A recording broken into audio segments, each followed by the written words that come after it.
नमस्कार, स्वागत है साहित्यिक झरोखा चैनल पर। आज हम करेंगे घनानंद का साहित्यिक परिचय। तो आइए पहले इनके जीवन के बारे में जानते हैं। देखिए, घनानंद का जन्म सन 1673 ईस्वी में हुआ। ये रीति काल के रीति मुक्त या स्वच्छंद काव्यधारा के प्रतिनिधि कवि माने जाते हैं। देखिए, हम सब जानते हैं कि रीति काल में 3 प्रकार की काव्यधाराएं चल रही थी। एक रीतिबद्ध, दूसरी रीति सिद्ध और तीसरी थी रीति मुक्त। इसे स्वच्छंद काव्यधारा भी कहा गया है और इसके ये प्रतिनिधि कवि माने गए हैं। दिल्ली के बादशाह मोहम्मद शाह रंगीला के ये मीर मुंशी थे, यानी दिल्ली के बादशाह मोहम्मद शाह रंगीला के दरबार में ये काम करते थे, मीर मुंशी के पद पर थे। एक बार क्या हुआ कि कुछ दरबारियों ने बगावत के स्वर में या राजा को भड़काने के लिए ये कह दिया कि जो घनानंद है, जो मीर मुंशी है, वो बहुत अच्छा गाते हैं। बादशाह ने घनानंद से गाने का आग्रह किया, गीत सुनाने का आग्रह किया, लेकिन वो टाल गए, यानी उन्होंने मना कर दिया। लेकिन फिर क्या हुआ कि जो मोहम्मद शाह रंगीला थे, इनके दरबार में नृत्य करने वाली थी सुजान। तो सुजान के आग्रह पर घनानंद ने गाना गाया या गीत गाया दरबार में। गीत बहुत सुंदर था, लेकिन घनानंद से गलती क्या हुई कि उन्होंने बादशाह की तरफ पीठ करके और सुजान की ओर मुंह करके वो गाना गाया, जिससे कि जो बादशाह थे मोहम्मद शाह रंगीला, वो नाराज हो गए और उन्होंने घनानंद को दरबार से निकाल दिया। इस घटना के बाद जो घनानंद थे, उन्होंने सुजान को अपने साथ जाने के लिए कहा, लेकिन सुजान ने जाने से इनकार कर दिया और उसके पश्चात सुजान की बेवफाई से दुखी होकर वो वृंदावन चले गए और वहां पर निम्बाक संप्रदाय में दीक्षित होकर भक्त के रूप में जीवन निर्वाह करने लगे। यानी सुजान की बेवफाई, सुजान के द्वारा घनानंद के साथ ना जाने या इनकार करने के पश्चात जो घनानंद है वो वहाँ से चले गए, कहाँ पर, वृंदावन गए और वहाँ पर निम्बाक संप्रदाय में वो दीक्षित हो गए, शिष्य बन गए थे निम्बाक संप्रदाय में। और वहाँ पर भक्त के रूप में उन्होंने अपने काव्य में सुजान, वैसे तो कृष्ण के लिए प्रयोग किया है सुजान शब्द का, लेकिन अपनी प्रेमिका के प्रति जो उनका लगाव या जो मन में प्रेम का भाव था, वो भी उनसे छूटा नहीं था। ये उनके काव्य में देखा जा सकता है। इन्हें प्रेम के पीर, प्रेम की पीड़ा या प्रेम के पीर के कवि भी कहा गया है और रस मूर्ति भी कहा जाता है। प्रेम की पीर के कवि या रस मूर्ति भी कहा जाता है। घनानंद को 1 नंबर के जो प्रश्न पूछे जाते हैं उनमें से पूछा जा सकता है कि प्रेम की पीर के कवि कौन है या रस मूर्ति किस कवि को कहा जाता है। ये थोड़ा ध्यान देने वाला है। तो आप ये ध्यान में रखेंगे कि घनानंद प्रेम की पीर के कवि हैं और इसके साथ साथ इन्हें रस मूर्ति भी कहा जाता है। इनकी मृत्यु जो है वो हुई थी सन 1760 ईस्वी में।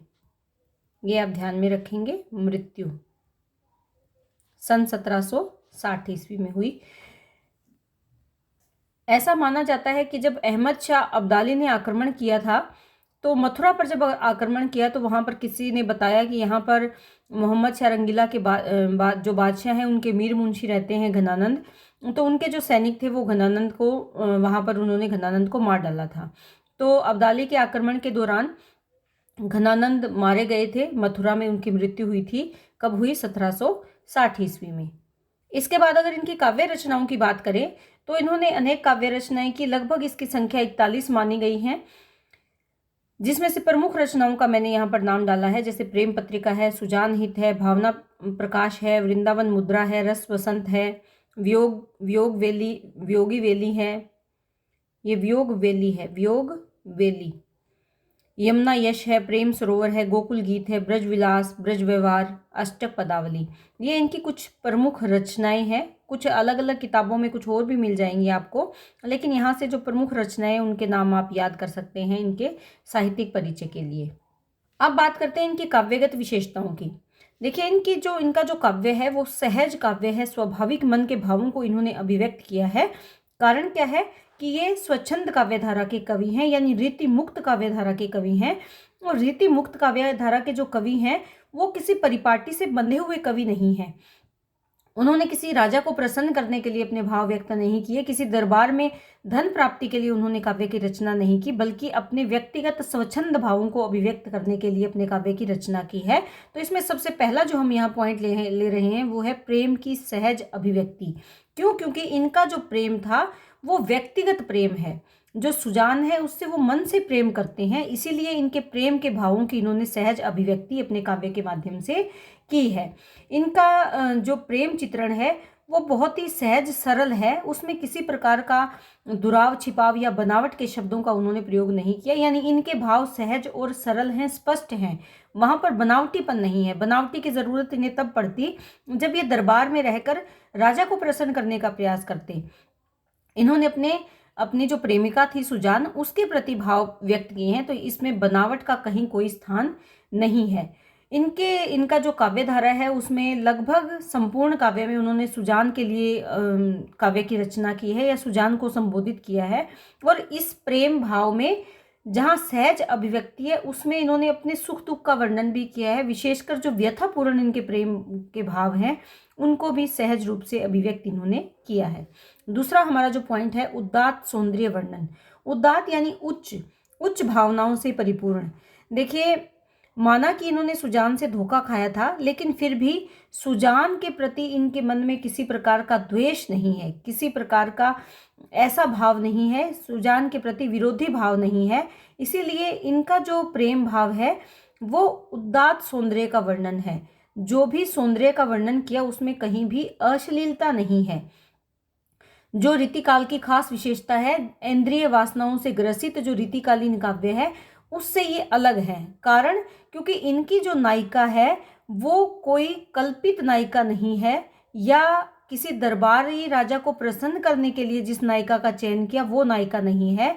इनकी नायिका सुजान है, जो कि इनकी प्रेमिका है, जिससे ये हृदय से प्रेम करते हैं। इसीलिए इनका जो सौंदर्य वर्णन है उसमें कहीं भी इंद्रिय वासनाओं का चित्रण इन्होंने नहीं किया, स्वप्रेम की स्वाभाविक अभिव्यक्ति उन्होंने की है।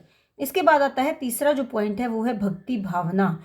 इनका जो भक्ति भाव है वो राधा और कृष्ण के प्रति है। राधा और कृष्ण को अपना इष्ट मानते हैं। क्यों? क्योंकि ये देखिए वृंदावन चले गए थे जब राजा ने निकाल दिया था, मथुरा में इनकी मृत्यु हुई, तो ऐसे में ये कृष्ण की जन्मभूमि, उसकी तपोभूमि से जुड़े हुए रहे हैं। तो कृष्ण के प्रति जो भाव हैं वो इन्होंने विशेष रूप से भक्ति के माध्यम से अभिव्यक्त किए हैं। लेकिन इनकी जो भक्ति है सूरदास और तुलसीदास की तरह इनकी उदात्त भक्ति नहीं है, लेकिन फिर भी इन्होंने अपने मन के भावों को ईश्वर के प्रति व्यक्त करने के लिए भक्ति का सहारा लिया है। उसके बाद जो चौथा हमारा पॉइंट है वो है प्रकृति चित्रण। देखिए, प्रकृति चित्रण रीतिकाल की एक प्रमुख विशेषता है। रीतिकालीन जो काव्य है उसमें प्रकृति का सहारा लेकर ही श्रृंगार वर्णन किया है, चाहे वो संयोग वर्णन है चाहे वो वियोग वर्णन है। तो घनानंद भी इस विशेषता से अछूते नहीं रहे हैं। उन्होंने प्रकृति का जो चित्रण किया है वो विशेष तौर पर उद्दीपन रूप में किया है, उद्दीपन रूप में, और अपने विरह भाव को अभिव्यक्त करने के लिए। क्यों? क्योंकि सुजान इन्हें नहीं मिली थी, और सुजान से ना मिलने के कारण या सुजान की प्राप्ति ना होने के कारण इनका जो अधिकतर काव्य है वो विरह भाव से परिपूर्ण है। तो अपने प्रेम विरह के भाव को अभिव्यक्त करने के लिए इन्होंने प्रकृति का सहारा लिया है, लेकिन किस रूप में? उद्दीपन रूप में। उसके बाद आ जाता है भाषा शैली। देखिए, भाषा की अगर बात करें तो इन्होंने ब्रज भाषा को अपने काव्य की माध्यम बनाया है। वैसे भी रीतिकालीन कवियों की जो प्रमुख भाषा है वो ब्रज भाषा ही है। ब्रज भाषा के साथ साथ इन्होंने तत्सम, तद्भव, देशज, विदेशज सभी प्रकार के जो शब्द थे, चाहे फारसी के शब्द हैं या उन शब्दों का भी इन्होंने बहुत ही स्वाभाविक तौर पर इस्तेमाल किया है। गुण की अगर बात करें, क्योंकि प्रेम भाव का काव्य है, तो यहाँ पर माधुर्य गुण की दृष्टि से अगर देखें तो माधुर्य गुण की प्रधानता है इनके काव्य में। इसके साथ साथ स्वाभाविक तौर पर जो अलंकार है, क्योंकि रीतिकाल में अलंकार या काव्य को सजाने के लिए विशेष रूप से ध्यान दिया जाता था, तो इनके जो अलंकारों की दृष्टि से अगर देखें तो अनुप्रास अलंकार का सुंदर प्रयोग है, यमक का, वक्रोक्ति का, रूपक, उपमा, इन अलंकारों का विशेष तौर पर इन्होंने प्रयोग किया है। अगर छंद की दृष्टि से देखें तो रीतिकालीन कवियों के जो प्रमुख छंद है वो सवैया और इसके साथ साथ कवित, दोनों ही छंदों का इन्होंने भी बहुत सुंदर तरीके से अपने काव्य में इस्तेमाल किया है। शैली की अगर बात करें तो शैली प्रमुख तौर पर घनानंद के काव्य में संबोधन शैली है। क्यों, किसको संबोधन किया है ये इन्होंने? कहीं पर प्रतीत होता है कि ये कृष्ण को संबोधित करते हैं, लेकिन विद्वान ये मानते हैं कि कृष्ण के माध्यम से जो सुजान शब्द का इस्तेमाल इन्होंने किया है वो अपनी प्रेमिका के लिए किया है। आचार्य रामचंद्र शुक्ल ने इनकी प्रशंसा करते हुए ये माना है कि ब्रज भाषा लिखने में घनानंद जैसा समर्थ कोई कवि अब तक नहीं हुआ है, क्योंकि उनके काव्य में जो प्रौढ़ता है, जो माधुर्य है, वो अपने आप में अद्वितीय है। इसीलिए आचार्य रामचंद्र शुक्ल ने भी इसको एक महत्व दिया है या एक महत्वपूर्ण स्थान दिया है घनानंद को रीतिकालीन कवियों में। तो ये आज का हमारा विषय था, घनानंद का जीवन और साहित्यिक परिचय। घनानंद, आप ध्यान रखें कि रीतिकालीन कवि हैं, लेकिन रीतिकाल के अंतर्गत रीति मुक्त काव्यधारा के या स्वच्छंद काव्यधारा के कवि हैं, और ये अपनी प्रेमिका सुजान के प्रति जो विशेष लगाव है वो इनके काव्य के माध्यम से इन्होंने स्पष्ट किया है। तो उम्मीद करती हूँ कि टॉपिक आपको बहुत अच्छे से समझ में आया है। अगर ऐसा है तो वीडियो देखने के साथ ही अपने कमेंट्स ज़रूर करें। इसके साथ चैनल को लाइक, शेयर और सब्सक्राइब करते रहिए। बहुत बहुत धन्यवाद।